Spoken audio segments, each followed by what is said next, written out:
Hello everyone. I thought I'd read you one of my favourite stories today. It's also a film. It is 101 Dalmatians.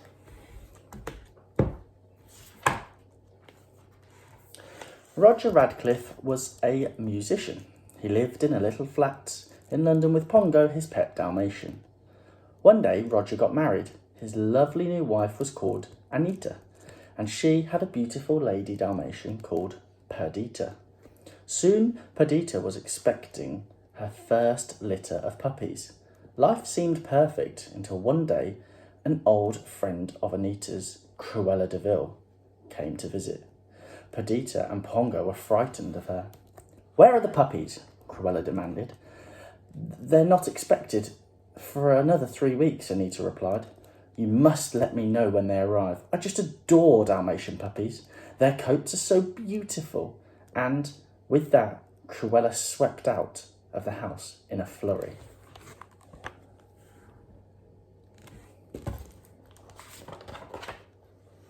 Three weeks later, Perdita and Pongo became the proud parents of 15 puppies.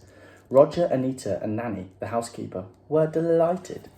The very next day, Cruella returned. 15 puppies?" she cried excitedly. "I'll buy all of them." "Oh, no, you won't," said Roger. "They're not for sale." "You fools, you'll be sorry," Cruella cried, storming out of the house. One night, soon after, Cruella's henchmen, Horace and Jasper Baden, lay in wait to dognap the puppies. They sat in their van and waited for Roger and Anita to take Perdita and Pongo for their evening walk.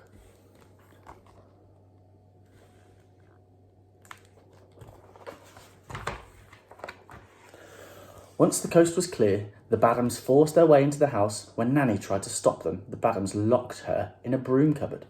By the time Nanny managed to escape, the Badhams were gone, and so were the puppies. The police immediately launched an investigation, but as the day went by, the puppies were still not found.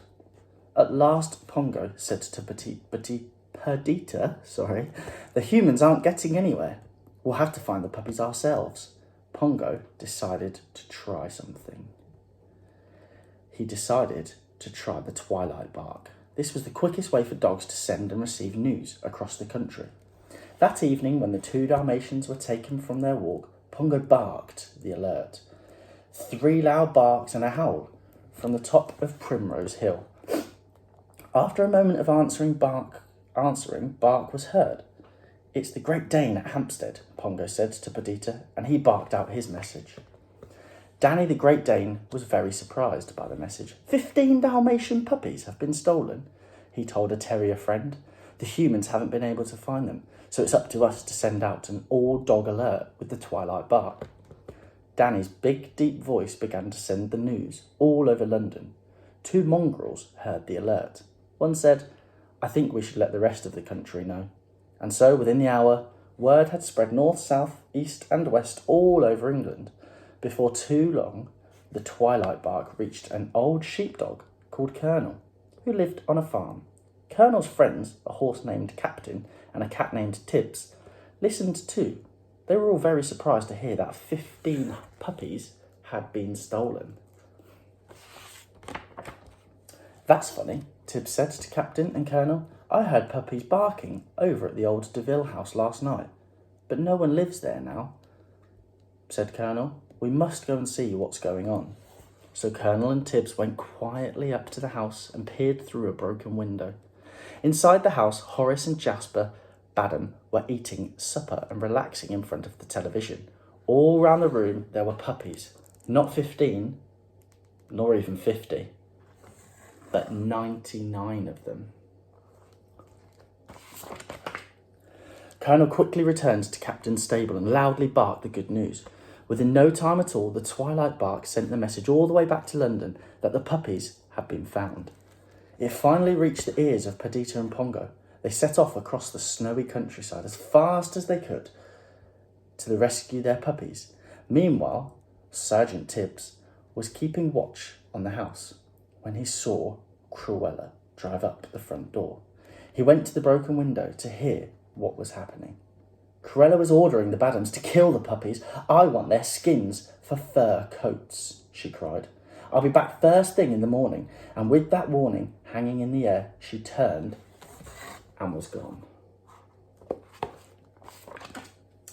Tibbs was horrified. Fur coats from puppy skins? What a terrible thought. There wasn't a moment to lose. As soon as the Badhams began watching television again, Tibbs crept through the broken window and whispered to the nearest puppy. Tell everyone they must escape. Cruella is after your coats. When all the puppies had been alerted, Tibbs led them to a hiding place. As soon as the Badhams discovered that the puppies had gone, they searched all over the house and eventually found them cowering under the stairs. Tibbs was in front, ready to protect them from the Badhams. Meanwhile, Colonel had met up with Perdita and Pongo and led them to the DeVille house. They arrived just in the nick of time and quickly bounded into action. Perdita attacked Horace Badham, while Pongo tore at Jasper Badham's trousers. Under cover of the fight, Tibbs led the puppies out of the house to a safety of the captain's stables. Leaving the Badhams in a heap on the floor, Perdita and Pongo dashed after the puppies. Are our 15 puppies all here? Asked Perdita anxiously. Your 15? And a few more, replied Captain. There are 99. 99, said Pongo, astonished. Whatever did Cruella want with 99 puppies? There was a silence for a moment. She was going to make fur coats out of us. Perdita and Pongo looked at each other in horror. They had never heard of anything so evil.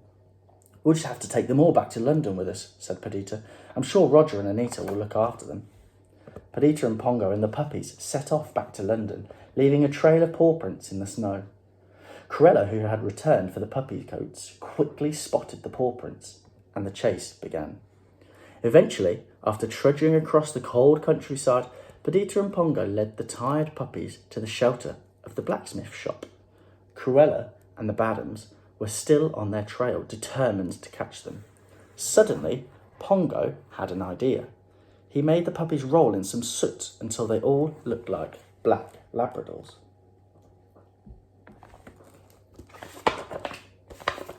Under the cover of their disguise, the puppies climbed into a van that was going to London, but falling snowflakes began to wash away their soot. Cruella saw white patches appearing on the puppies' coats and realised that she had been tricked. After them, she shouted to the Badhams. Pongo just had time to leap onto the bumper as the van sped off, with Cruella and the Badhams right behind.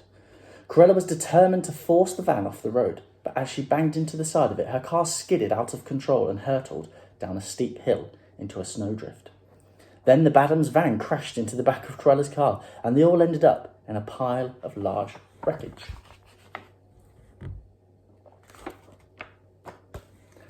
Back in London and home at last, Roger, Anita and Nanny hugged their tired puppies. Then Nanny said, "Have you noticed that there seems to be a lot more of them?" Roger started to count. 14, 62, 94, and 5 over there. That's 101 Dalmatians, counting Perdita and Pongo. "Whatever are we going to do with them all?" asked Anita. "Why, keep them, of course," said Roger. "We'll buy a big house and have a Dalmatian plantation." And that's exactly what they did. That is the end of the story, but I've got a little treat to show you. So if you give me a couple of seconds.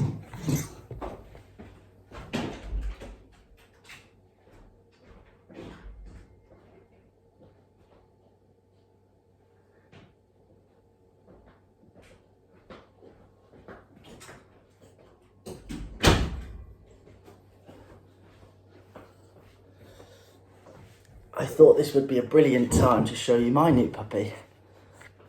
And I've got one of my own 101 Dalmatians. His name is Milo, and he is 11 weeks old now. And he is growing very, very quickly. As you can see, he's quite big for a puppy. Oh. Say hello. Yes. He's a very clever boy. I hope you're all keeping safe, and we will be in touch shortly with another story. Say bye-bye.